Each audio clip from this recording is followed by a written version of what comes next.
Here we have one of our books from Stories of Animal Science series.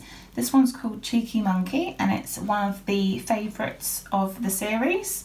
The parents of people that have purchased the book have had a few questions as to how to read the book.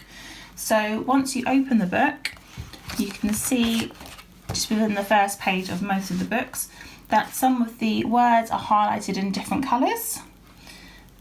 Red, blue, red, white, gold. So if you look just underneath, you'll see the Mandarin for it, and it's highlighted in the same colours, which so the pink one means monkey, and then the blue is just here, and so on.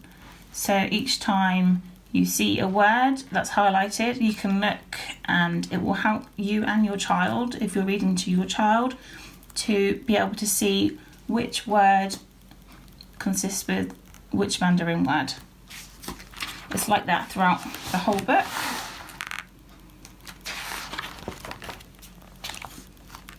There's various ones highlighted.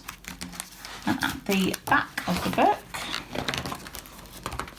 it has a lot of useful words, which you can see here, both in English, Pinyin, and the characters you use. The books also come with a CD, which has the story on of Cheeky Monkey, both in English and in Mandarin. I hope that helps when you read your books to your children. Enjoy reading Cheeky Monkey and other books.